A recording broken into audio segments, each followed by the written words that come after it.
কেমন আছো সবাই? আশা করছি সকলেই ভালো আছে। নতুন একটি ভিডিওতে সবাইকে স্বাগত জানাই। এখন বাজে সকাল 8টা।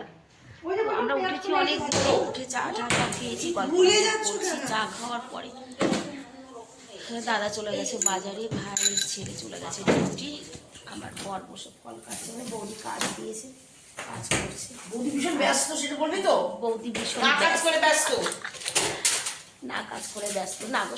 সকালবেলা তো তাড়াহুড়া থাকি, যেহেতু 7:30টার মধ্যে ডিউটি চলে যায় ভাইয়ের ছেলেটা। আর এই যে আজকে তো অনেক সকালে 6টার মধ্যে কাজে চলে এসেছিল ঝাড়ু পোছা বাসনের জন্য। আর এই যে দিদি সবজি কাটতে এসেছে। এই দিদি এই বাড়িতে 41 বছর ধরে কাজ করছে, 41 বছর ধরে। আগে অনেক কাজ করতো, মানে বাসন ধোয়া, অনেক কাজ করতো, কিন্তু এখন শুধু সবজি কাটার কাজটা করে। Good morning.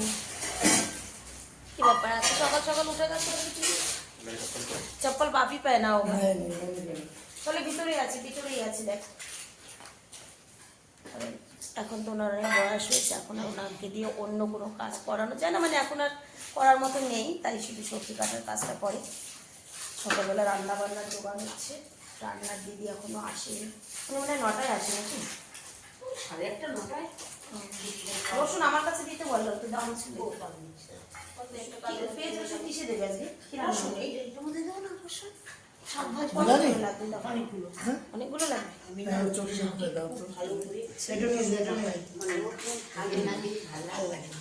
দাঁড়া, আমি খুঁজে দিচ্ছি। না, চপ্পল খুঁজে পাচ্ছি না। আর ওইদিকে দেখো আমার বাবু সকালবেলা গুড় দিয়ে মুড়ি দিয়ে খাচ্ছে, গুড় মুড়ি। পরশুদিন থেকেই বলছিল গুড় মুড়ি খাবে, খাওয়ার আর সময় হয়নি। সময় বলতে কালকে তো আমরা বেরিয়ে গেছি সেই অন্ধকারে, সময় কি করে হবে। গুড় মুড়ি খাচ্ছে। আর পুচকু দুটো এখনো ঘুমাচ্ছে, মানে নাতিটা আর আমার ছোট ছেলে এখনো ঘুমাচ্ছে। আজকে একটু রোদ উঠেছে জানো তো, মানে কালকে একদম রোদ টোদ কিছুই ছিল না সারাদিনে। আজকে এই যে সকালবেলা একটু, আজকে রোদ হবে। আজকেও বেরোবো, খেয়ে দিয়ে তারপরে বেরোবো। তো চলো, সকালবেলা নাস্তা পানির জোগাড় হচ্ছে, নাস্তা করি। আমি বৌদিকে বলেছি আজকে আর নাস্তা করবো না, আমাদের একবারে স্নানের পরে খাবার দিয়ে দেবে, খেয়ে বেরিয়ে পড়বো। আজকেও ঘুরতে যাব, কোথায় যাব সেটা সঙ্গে থেকো, তাহলেই জানতে পারবে। একজনে বসে বসে পিস্তা বাদাম, মানে শরীর চর্চা যাকে বলে, সকালবেলা উঠে ভালো ভালো খাবার। না, আমার জন্য রেখেছি, দেখো এটা আমার জন্য। যে খাবে তাকে জিজ্ঞাসা করছে না। আমি খাবো চা, আমি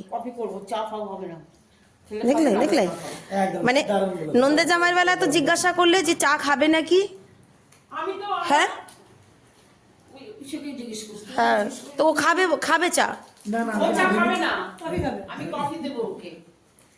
তুমি বলতে পারতে না যে চা খাবো না, ও তারপরে আমাকে দিয়ে দিত। চলো আমি একটু কাজ করি গো, তার খেতে দেবে না, বুঝতে পারছো তো মুখটা দেখে। কাজ করি, তা নাহলে দুপুরে খাওয়া জুটবে না। তাড়াতাড়ি খেয়ে বেরোবো, ঠিক আছে? হ্যাঁ ঠিক আছে। ইয়েস, আজকে রোদ উঠেছে, সবাই স্নান। দাও, ব্রেকফাস্টের আগে রস খাবো, রস এসেছে। আমি আর কিছু ব্রেকফাস্ট করবো না আজকে।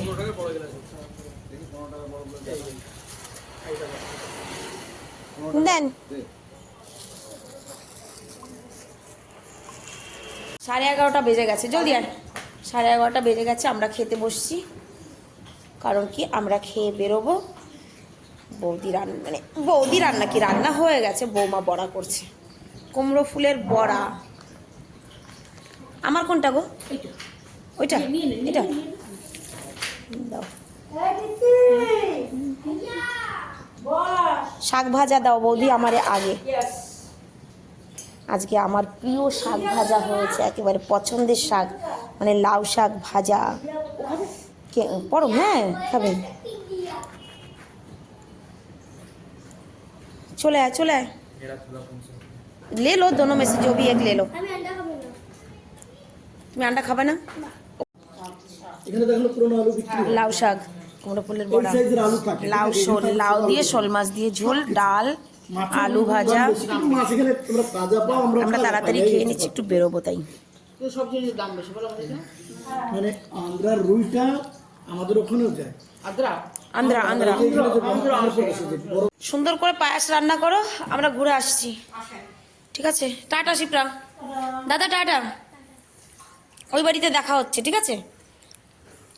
ঘুরু করু করে আসি, হ্যাঁ? চলো চলো চলো চলো।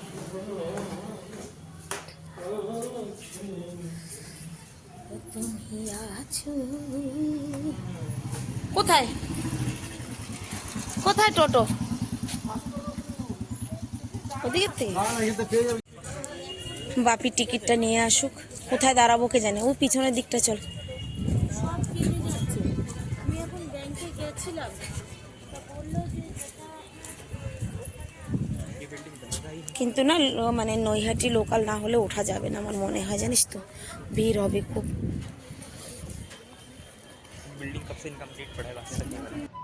পলতা থেকে ট্রেনে উঠেছিলাম, নামবো দমদম, কিন্তু দমদমে এতটাই ভিড় ছিল যে আমরা ওখানে কিন্তু নামতে পারিনি। অতএব দমদম পেরিয়ে যে স্টপেজটা ছিল সেখানে আমরা নেমেছি। আর এখানে এতটাই ভিড় আবার যে হাঁটতে পারছিলাম না, পাশে খানিকটা সময় দাঁড়িয়েছিলাম। এই যে আন্ডারগ্রাউন্ড রাস্তা দিয়ে পার হয়ে ওপারে যেতে হবে। খানিকক্ষণ দাঁড়িয়ে থেকে তারপরে ধীরে ধীরে নিচে নেমে রাস্তা পার করে এপারে এলাম। এবার এখান থেকে বাস, অটো, যাই হোক কিছু একটা করে আমরা যাব। সত্যি কথা বলতে ওখানে যে আমরা নামতে পারিনি দমদমে, এটা ভীষণ মানে আমার জন্য তো আছেই আছে, প্লাস আমার ছেলেদের জন্য ভীষণ একটা অবাক করা জিনিস। মা, আমরা ওখানে কেন নামতে পারলাম না? এত ভিড়, আমরা তো অন্য ট্রেনে আসতে পারতাম। কিন্তু ওদের বোঝাতেই পারছি না যে এখানে যে ট্রেনেই আসবে সেই ট্রেনেই এরকম ভিড় থাকবে। তবে আজকে ভিড়টা একটু বেশি ছিল, মানে আজকে ওই সময়টা চাপটা বেশি ছিল দুপুরবেলা। তার কারণ কয়েকটা ট্রেন নাকি আজকে মানে মিস হয়েছে, মানে দেয়নি। যাই হোক, তারপরে আমরা খানিকটা দূর অটো করে এলাম, এসে এই যে মেট্রো স্টেশনে এসেছি, মেট্রোতে করে যাব। সেই জন্য এখানে কলকাতার মেট্রোতেও চাপা হয়ে যাবে আর ঘোরাটাও হয়ে যাবে, সেটা ভেবেই আমি আজ থেকে কমসে কম 25 বছর আগে কলকাতার মেট্রোতে চেপেছিলাম। সেই সময় কথাটা আমার অতটা মনে নেই, তবে এখন মানে যতটা ডেভেলপ হয়েছে বা যাই, মানে তখনকার মতো না, সব কিছুই পরিবর্তন। এখানকার এই যে মেট্রোতে আমরা ওঠার জন্য এসেছি, এটা ঠিক দিল্লির মতোই, মানে এটা নতুনই হয়েছে, সেই পুরনো মেট্রো নয়। দাঁড়িয়ে মেট্রোর জন্য অপেক্ষা করছি, ইতিমধ্যে চলেও এসেছে। এই দেখো, এখনকার এই নতুন মেট্রো আর দিল্লির মেট্রো একই, এর মধ্যে কোনো পার্থক্য নেই, সেম একই রকম।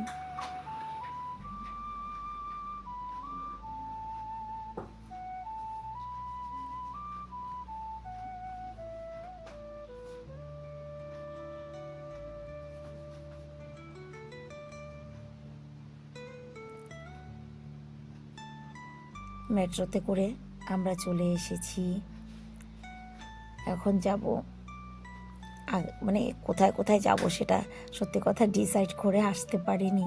তো এখান থেকে আমরা আগে তারামণ্ডল যাওয়ার জন্য রওনা হয়েছি, যে এখান থেকে বেরিয়ে সেটা তারামণ্ডল যাব, ছেলেদেরকে ওখানকার ওই শোটা দেখাবো সেই জন্য। তবে মেট্রো থেকে বেরিয়েও কিন্তু অনেকটা পথ আমরা হেঁটেছি। কথার মানে আজকে অনেকটাই হাঁটা হয়েছে, মানে ওই যে মানে অবাক করা ভিড় লোকাল ট্রেনে, তার থেকে আমার মনে হয় হাঁটাটাই ভালো। কারণ ওই রকম ভিড়ে মানে যাওয়া আসা করাটা আমরা সত্যি অভ্যস্ত নই। সেই কারণে হেঁটে হেঁটে খানিকটা পথ হেঁটে হেঁটেই ঘুরবো, এটাই ঠিক আছে। তারপরে দেখো ঠিক হাঁটতে হাঁটতে পৌঁছে গেছি মিউজিয়ামে।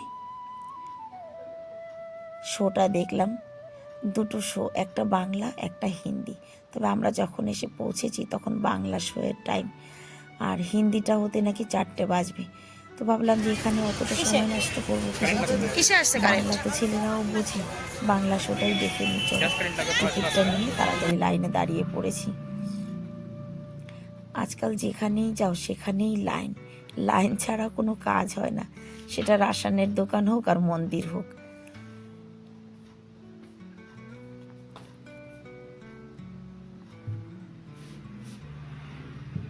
শোটা দেখে বেরোতে বেরোতে 3:45 বেজে গেছে।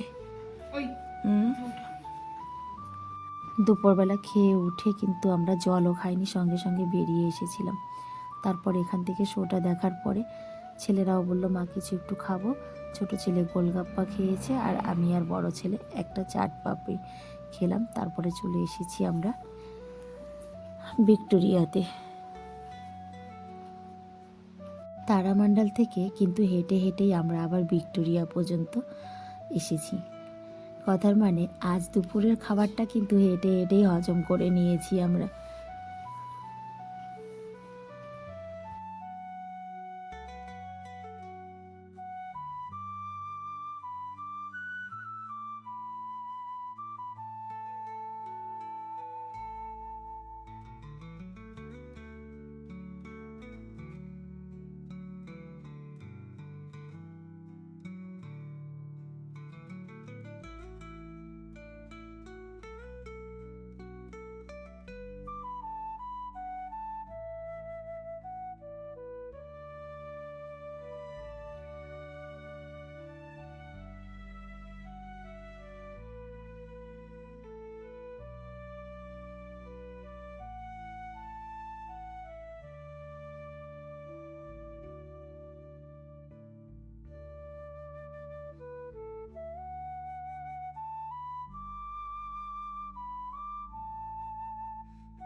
ভিতরটা ঘুরে বাইরে বেরিয়েছি।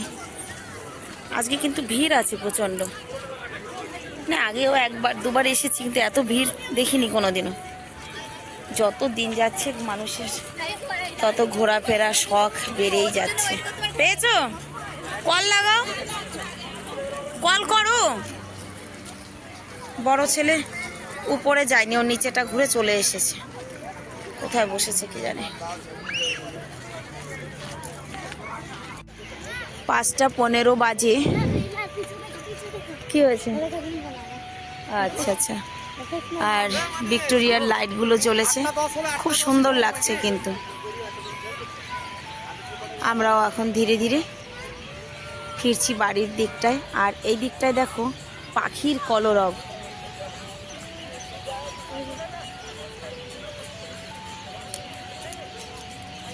আর ওখানে দেখো শুটিং হচ্ছে।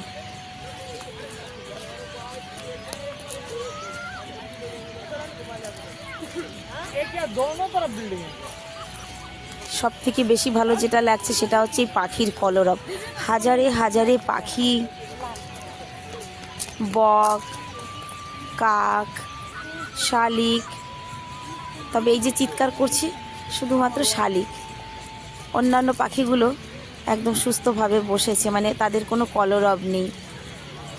তো চলো এবার আমরা ধীরে ধীরে বাড়ির দিকটায় ফিরি।